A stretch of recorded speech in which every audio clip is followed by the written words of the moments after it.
আসসালামু আলাইকুম। আমি ঝুমুর বেগম, পটুয়াখালী পুরাতন হাসপাতাল রোড পরথলের ভিতরে আমার বাড়ি আছে। 5ই আগস্টের পরে ওই লঞ্চ গার্ডের কিছু পোলাপান আছে, বশির, মোহন এবং আনিস গাজী, এরা কিছু পোলাপান ভিতরে ঢুকে অনেক হাঙ্গামা করছে।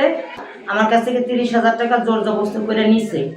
আমরা তো তখন কোনো প্রশাসন ছিল না, গ্যাঞ্জামের পরে সবাই আতঙ্কের ভিতরে ছিল। তারপরে আমি ওনারে 30,000 টাকা দিছি। পরবর্তীতে উনি এখানে অনেক হাঙ্গামা করছে। তারপরে উনি বলছে যে প্রতিদিন আমাকে 2,000 টাকা করে দিতে হবে। আমি অস্বীকার করছি যে আমি 2,000 টাকা করে প্রতিদিন দিতে পারবো না।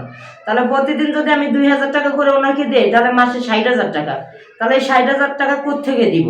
তারপরে উনি বলছে যে ঠিক আছে 2,000 করে দেওয়া লাগবে না, তুমি যে বিল্ডিং করছো সেই বিল্ডিংয়ের বাবদ আমাকে 5 লাখ টাকা দিতে হবে। আমাকে নেতারা চাইছে। আমি বলছি আমি 1 টাকাও দিতে পারবো না।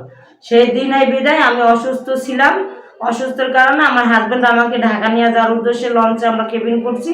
যাওয়ার পথে আমার হাজব্যান্ডে ধইরা ওরা অনেক মারধর করছে, টাকা পয়সা নিছে, গলায় চেন ছিল 1.5 ভরি সোনার, সেই চেন ছিনাই নিয়ে গেছে।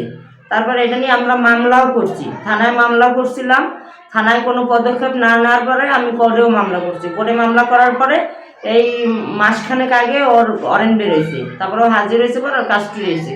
কাস্টডি হওয়ার পরে ওই জেল থেকে বেরোইয়া ও এখন মিথ্যা অপপ্রচার দিচ্ছে, ফেসবুকে স্ট্যাটাস দিচ্ছে, মিডিয়ায় ছড়াচ্ছে যে আমি এরকমের, আমার হাজব্যান্ড চোর, আমার হাজব্যান্ড নাকি ওনার ওই গ্যারেজ থেকে ওই ব্যাটারি চুরি করছে, তারপরে আরও কী নাকি চুরি করছে। এই বিধায় সে অভিযোগও করছে থানায়, তারা তদন্তও করছে, কোনো কিছু এখন পর্যন্ত পায় নাই। কিন্তু কেন সেই মিথ্যা অপপ্রচারগুলো আমাকে দিচ্ছে বশির, মোহন এবং আনিস গাজী, তাদের সাথে আমার সাথে কি শত্রুতা? আমি যৌনকর্মী ছিলাম পূর্বে, ঠিক আছে, আমি যৌনকর্মী থাকে, সে টাকা ইনকাম করে সে বাড়ি করতেই পারে। তাহলে যৌনকর্মী সে টাকা ইনকাম করতে পারে না, সে বাড়ি কোত্থেকে করছে, কিভাবে করছে, সেই খবর তো সে আমাকে জিজ্ঞেস করতে পারে না। তাহলে পূর্বের রেকর্ড আমার তারা চেক করে দেখুক, টানুক যে আমি পূর্বে কি ছিলাম।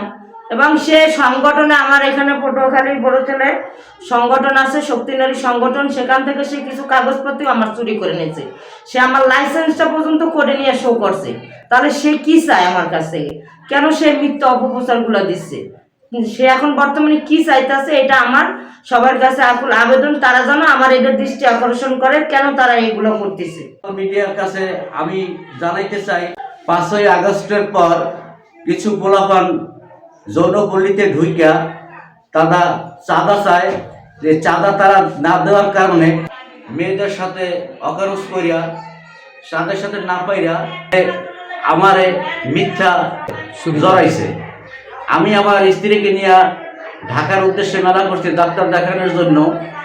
সে আমাকে ঘাটে বৈশা ধরিয়া মাইরিয়া দাইরিয়া টাকা পয়সা চেন ছিনতাই করে নিয়ে গেছে। তারপর সে আমাকে বলে যে শালা তুই করছো আমলি, শালা তোকে এখন পুলিশে ধরাই দেবো, হ্যাঁ। তারপরে সে আমাকে মিথ্যা অভিযোগ দেয়, আমি নাকি মেশিন চুরি করছি, ব্যাটারি চুরি করছি। সে আমাকে প্রমাণ দিতে এখনো পারে নাই। সে আমার নামে থানায় অভিযোগও করছে।